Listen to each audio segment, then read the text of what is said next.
So good afternoon. This is Audrey Russo, President and CEO of the Pittsburgh Technology Council, and I'm thrilled to be here kicking off this week, which is Monday, the 15th of June, with a great guest of John Thornton, and we're going to have a chance to spend some time with him. But before we do, I want to set the call up to just tell everyone that it's deep appreciation for Huntington Bank being at the beginning of this series and sponsoring. They are very active in loaning money through the SBA portion of their work, very important in terms of this pandemic. They've been good friends of ours. I also want to give a shout out to sponsor Synergy Staffing that provides IT staffing for the Pittsburgh region for a really long time, and they've been good friends of the council. And I want to tell you a couple of other things, that we have muted your phones, or whatever you're listening to, your devices, and we're making sure that we cannot hear anything in the background and that we can have a chance to talk to John without anything interrupting his train of thought and our train of thought. Also, we have asked that there's a chat and you can ask questions. We will have time for some questions, but realize it's not a time for us to have you sell your wares. That's not what this is about. This is just a chance for us to meet John, talk about all things Astrobotic, and just enjoy ourselves on this Monday. I'm joined here by Jonathan Kirsting. He is Vice President of Visibility and all things media at the Tech Council, and he will be managing us through the session in terms of the questions. So I mentioned that we're here with John Thornton. He is the CEO of Astrobotic and who is named the CEO of the year, actually. I totally forgot about that. A year has gone by at last year's Tech 50. No surprise. And you will understand with great reason why he was selected. So John, welcome to today's show. It's always great to see you. We actually confirmed, just in all transparency, your participation in this program prior to last week's major announcement about Astrobotic's $200 million award from NASA. We're looking forward to talking about that. Of course, many other great headlines in recent months in terms of what you've been doing, your team has been doing. But before we do that, take us back to the founding. Take us back to the start of the journey and talk about John a little bit, about the vision of the founders and the journey that your company has taken, because many may think it's an overnight success, and I think we go back to 2008. So John, welcome. Thank you, Audrey. Thank you so much for having me here today, and hello, everybody.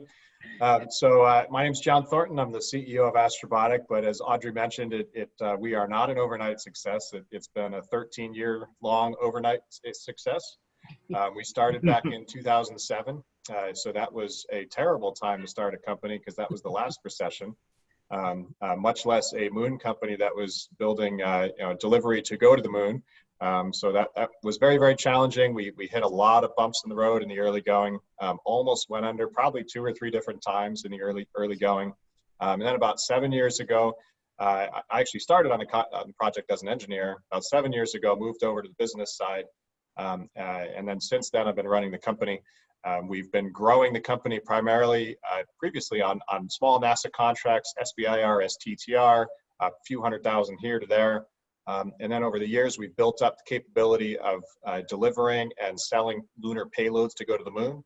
We managed to make the first commercial lunar payload sale ever. And then we built up on that.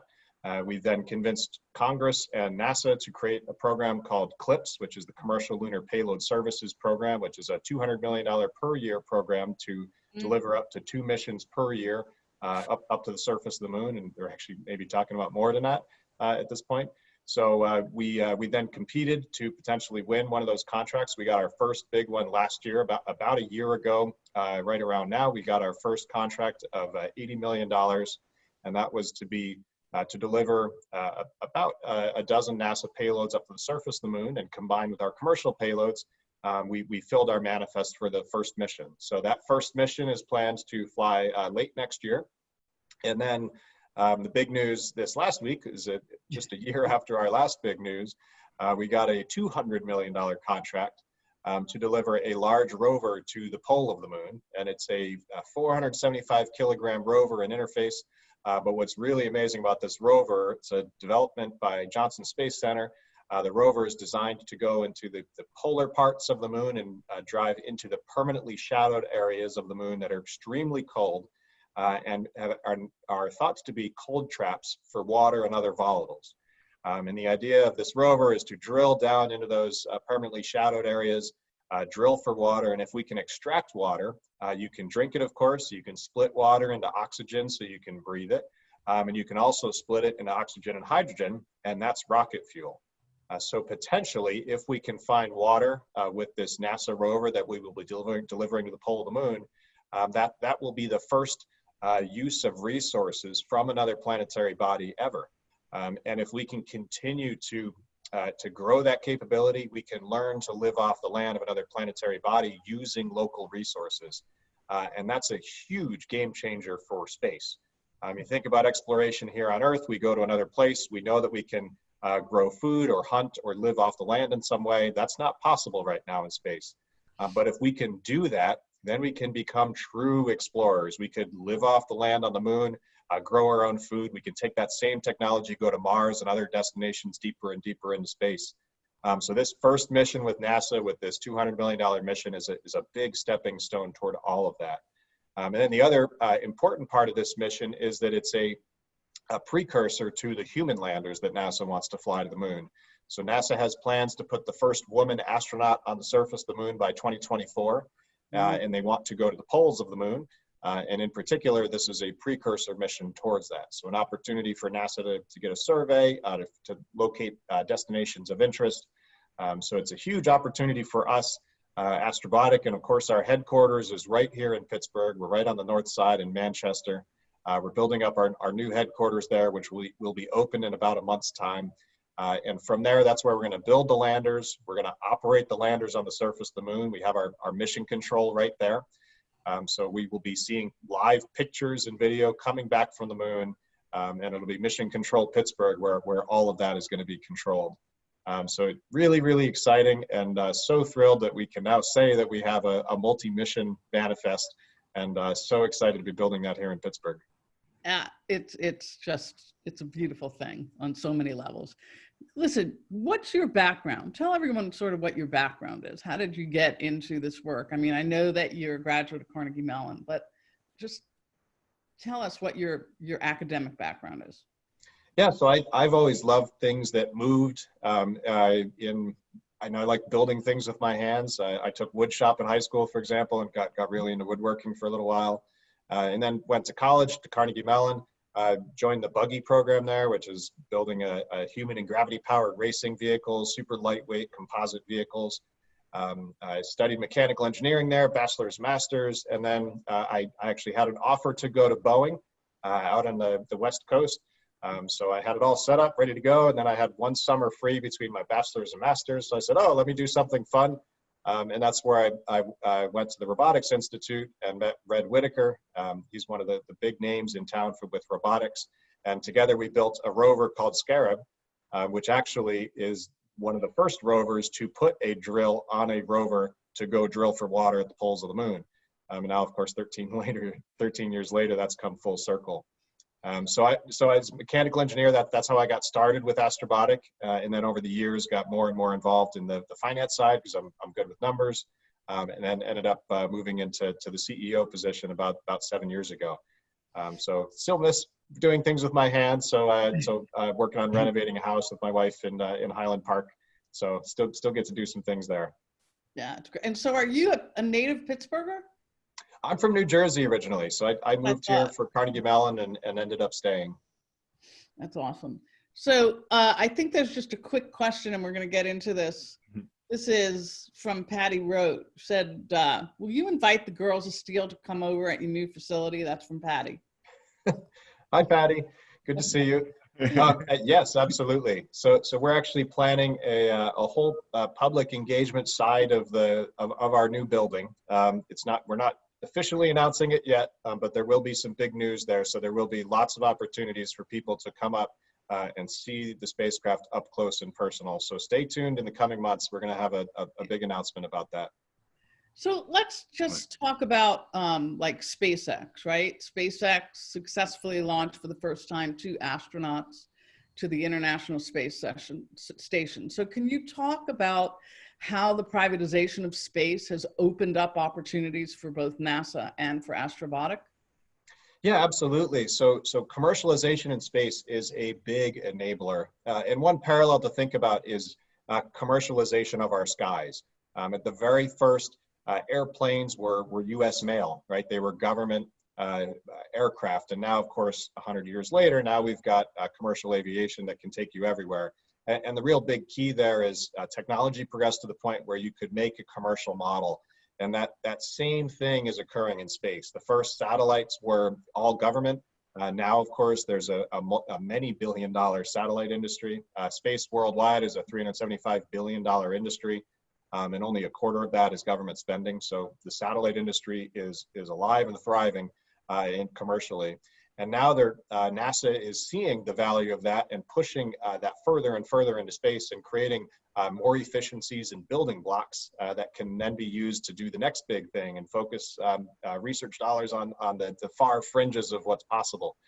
So what we saw a couple of weeks ago with SpaceX bringing the first 2 astronauts to the International Space Station was a huge milestone.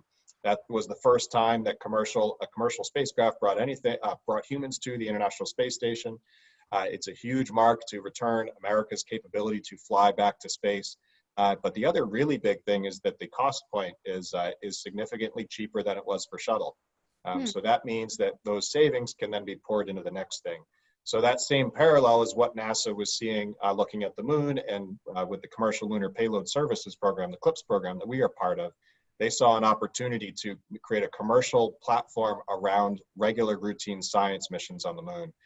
So it's, again, building those building blocks. We now have capability to fly to space. We have the capability to fly astronauts to space. We're building the commercial capability to fly payloads to the moon on a regular basis. So it's just pushing us further and further outward. And that commercial building block just gets placed and placed and placed and gets us further into space. So you have $200 million contract, right? Which is pretty massive. And what does that mean? What does that mean for your company? What does that mean for people? What does that mean, do you think, for all of us? Because the downstream helps all of us as well. Yeah, absolutely. It's a big opportunity. So 200 million is almost 3 times as much as we got last year in our first contract. Of course, one of our biggest expenses is the launch. So a large portion of that will be spent on launch. And then after that, we have to build our spacecraft. We're trying to use as many local manufacturers as possible with that. Okay. So we use a lot of machine shops. We have some local electronic fab board shops that are helping us out there. So we want to spend as much of that as we can locally. And then, of course, some other big expenses are the people at Astrobotic. So we have about 74 employees right now. We have, I think, around 20 some postings on our website right now. So we will be, this move will take us above 100 as a company. And then maybe before long, we might grow out of our brand new building that we haven't even gotten into yet. So we could once again be in the real estate and construction business. So there's a huge construction contract ongoing right now with renovation of the building. So there's a lot of it flowing into our region. So what is it with a building? I know that, you have certain requirements for that building. How large is that building and how did you structure it? Like, can you just give us sort of a description? Sure, yeah, it's a 47,000 square foot building. So it's pretty big for what we need to do. It's actually an old post office. We're renovating it to have 2 different clean rooms in it. One large clean room for our spacecraft buildup, and then a smaller one for components and small rovers and things. And then we have, of course, open office spaces. We have a lab area in the back. We have an environmental lab that can test small components. So some of the things you need to think about when building for space, you got to shake things to make sure they can survive launch. You have to expose them to the thermal extremes. So we have what's called a thermal vacuum chamber. So it can raise and lower temperature, but also have the hard vacuum of space so we can test our components in there. So some of that is in our lab area of the building. The center of the building is also our mission control. So of course we have to have a great internet connection. So reliable fiber connection, because that's how we communicate to the big antenna dishes scattered around the world. So we need good, reliable connection there. We need backup power, of course, if we have a power outage. And then we need good experience for customers to come in and visitors to come in. And there will be some more news about that towards the end of this year. Right, right.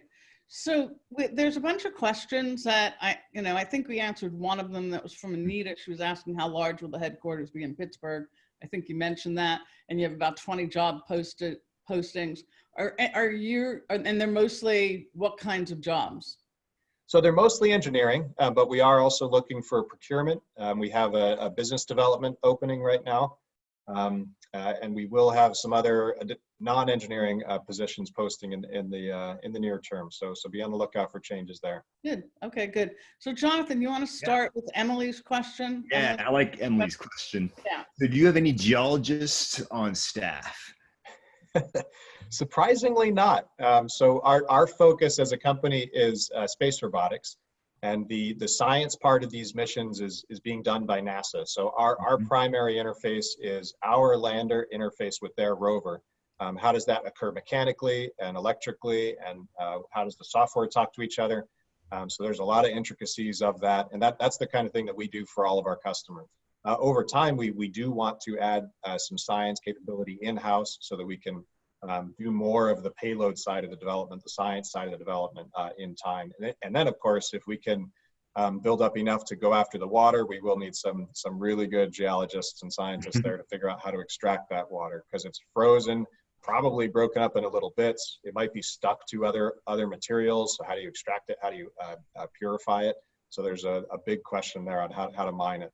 Interesting. And Simon Curtis wants to know, this is a big one right here. So get ready for this one, John. So what's your dream about space? What do you hope to find out during your lifetime? Well, I want to make space accessible to the world. That's our goal as a company and my goal personally. And the way I think about that is not only making it possible for space agencies around the world to access the moon in this case, or other destinations in space at affordable cost, but also universities. So we have a program called Cube Rover, for example, that's designed exactly around that. It's a small scale rover for universities to be able to get on board with these missions and have students working in real time to send things up to the surface of the moon.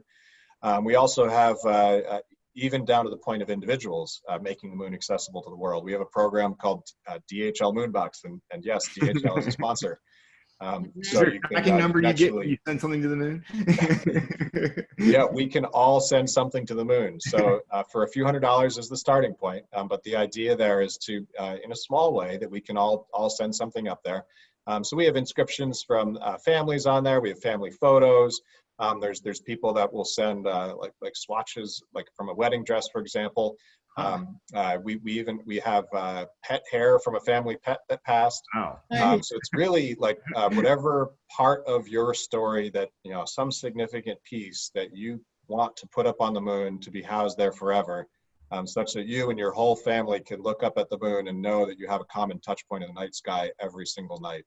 And that's how we're connecting on the individual level. So it's all about making the moon accessible at every level to the surface of the moon. Very cool stuff. We got so many more questions. They're just piling in on us here, John. There's some really great ones here. How challenging is it for non-US citizens to get to work for companies like Astrobotic if you have like ITAR regulations and things like that? We do have export regulations. So ITAR, International Traffic Arms and Regulation, means that we have to be very careful about our technology. So you have to be a U.S. person, which isn't necessarily a U.S. citizen to work for Astrobotic. U.S. person is green card or U.S. citizen. Unfortunately, that's just how the laws are, and a lot of our tech is classified that way. Interesting. And in addition to Elon Musk and NASA and Astrobotic, are there any other public organizations in space? So there are a lot of other space companies. One of the public companies, like trading publicly, is Virgin Galactic. So they're one of the few publicly traded companies in space, and they often get a lot of press on that one. They're trying to build commercial flights to the edge of space regularly, and potentially even turn that into super high speed air travel. So that could be interesting. And then there's lots of other public companies, of course, like Boeing and Lockheed that do a lot in space. But right now, our Astrobotic at least is private for the time being. Absolutely. And so people are really curious about supply chains right now. Have you been impacted with COVID? Obviously, I'm sure there has to be some craziness going on and some slight interruptions as to getting stuff that you need to get done. Yeah, we have had some disruption there, and our supply chain has seen some disruption. The good news is that most of our work can be done remotely. The other good news is that NASA helped us out by designating us an essential business. So we were able to keep the construction of our building going during at least part of the shutdown there. So that's helped some, but we're still seeing significant impacts. And not all of our suppliers are fully operational, and of course we aren't. But we're doing the best we can with what we have. So TBD on how much of an impact that may or may not have. Absolutely. We got one more question here, Audrey. Can I poke this in real fast? Yeah. So we have this, this is from Brian Fantozzi. How much does the success of Astrobotic rely on the success and continued funding of the Artemis program? Great question. So Artemis is the human lander program to send humans back to the surface of the moon. And that's currently planned to send the first woman astronaut to the moon in 2024. Our program comes out of a different part of NASA. So the Artemis program comes from the exploration side of NASA. The CLIPS program, where these missions are funded out of, come from the science part of the program. So in the super downside scenario where Artemis might fall out of favor, we're very optimistic because we are sheltered in a different part of NASA for different purposes. Where the human side's focused on humans, this side is focused on the science, and we're seeing a huge backlog of interest and demand around the moon. Literally hundreds of scientists want to send various things up there. And then I think there's one more question, Jonathan, which I think is a good question. There's very actually two. Intimidating. They keep rolling in here. So from Craig Waller, our good friend here we haven't seen in forever, what's the biggest tech enabler over the past few years making modern space exploration possible? Great question. So one of the biggest enablers is the launch vehicle side, to make access to space cheaper and cheaper. And SpaceX has pushed the envelope there. ULA is pushing the envelope. I think, to kind of make a parallel to the auto industry, I think we're very close to the Model T, or maybe in the early Model T era right now with launch vehicles. A traditional way to fly launch vehicles in space is you build this huge, maybe $100 million launch vehicle, you fly it up into space, and you crash all the pieces back into the ocean, or in China's case, on the land. And then what you do is you just go build another one. That's the equivalent of flying in a 737 and throwing it away after your first flight. Wow. So it's a super, super expensive way to do space.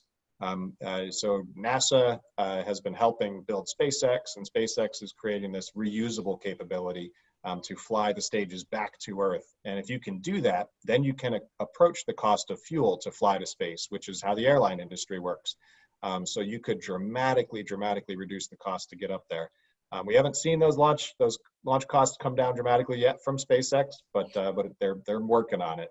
And other groups in the launch industry, like ULA, are working hard to be competitive the whole way. Okay, Jonathan, there's a question about how can people, this is an intimidating thing that people have about, the boldness. So how can people who don't have a background in tech or engineering and robotics get involved in your company?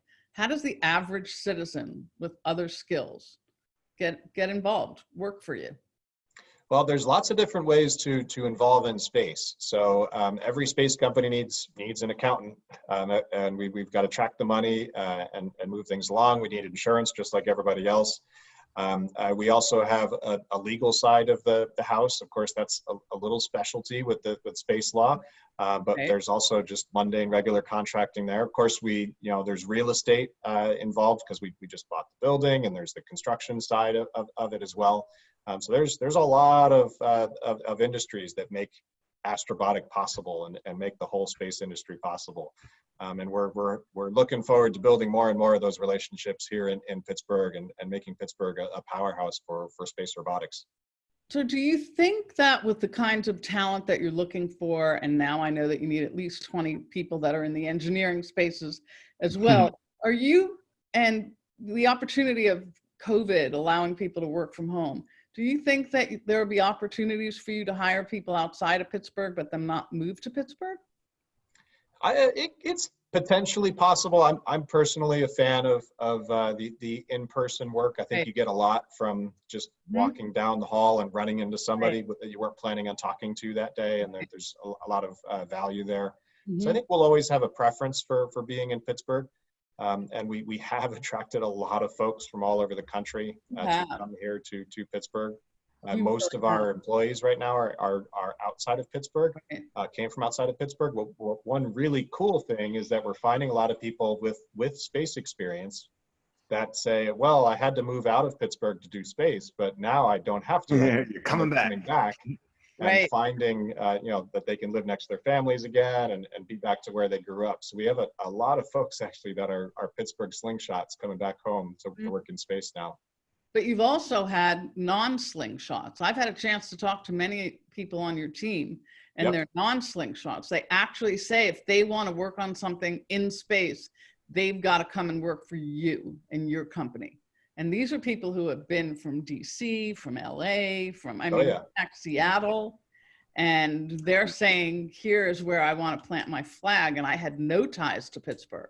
And that is something that I was very, very pleasantly surprised to hear, which means that we have to amp up our game, Pittsburgh, right? To make sure that people like that find this place, exciting enough for them in their whole life.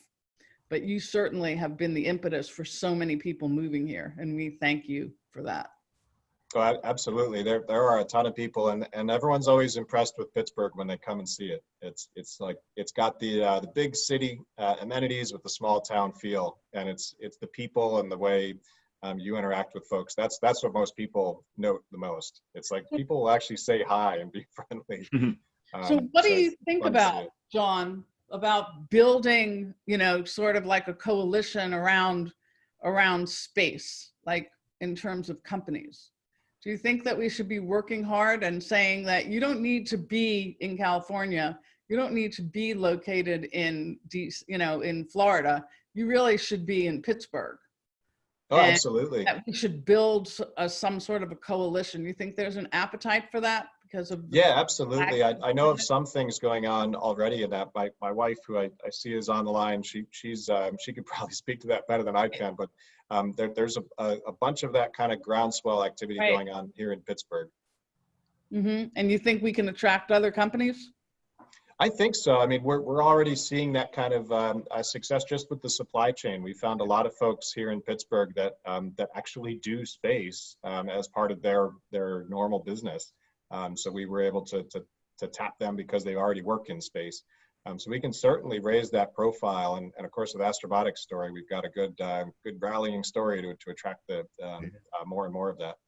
I know A Spring and Wire has some springs on Mars, on a rover on Mars. So there is some springs from Pittsburgh.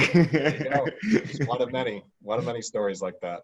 So you have, as a couple, you and your wife have really a great story because she is an attorney with expertise in robotics and space, right? That's right. Yeah, and also a space attorney.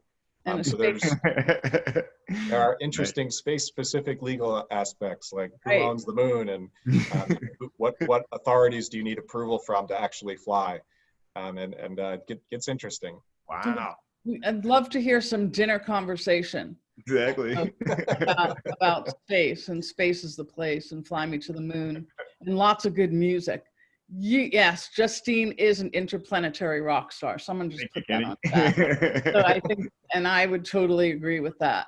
So John, are there any parting words? Someone asked, what's your favorite sci-fi movie? Yeah, we got to know that one. Come on. Favorite sci-fi is actually Fifth Element. Oh. So maybe a less popular sci-fi. Less popular, right? Yeah, but it's pretty excellent. Bruce Willis and Okay. So is there anything else that you think we should have asked you that we didn't ask you? Well, we already got some great questions. So thank you so much. Really, really appreciate it. And maybe just some parting words is dreams really can come true and hard work really does pay off. 13 years, hard work. There were many, many times where we definitely should have given up, but we didn't. And of course, we had great success at the end of the day, and now we've got to be looking forward to the next big one and hope we can land that first one really safely. So please keep following the story. We're going to make sure that we can be engaged with the whole community, and we invite all of you along with the adventure. We're going to be there, man. It's so cool. We love it. It's been great. Thank you so much, John. We always loved hearing from you, and it's been a treat. So appreciate that. And hi, Justine. I know she's on here as well. But thank you, everyone. You'll be hearing from John in many different ways over the next few months, if not years. His leadership is important to all of us. You met John, now that you need to know that you're important to the whole region, not just to Astrobotic. So we're putting more pressure on you. Exactly. I want to thank Huntington Bank and Synergy Staffing for sponsoring today, and join us tomorrow, same time, same place. Have a great day, everyone. And thank you, John. Thank you.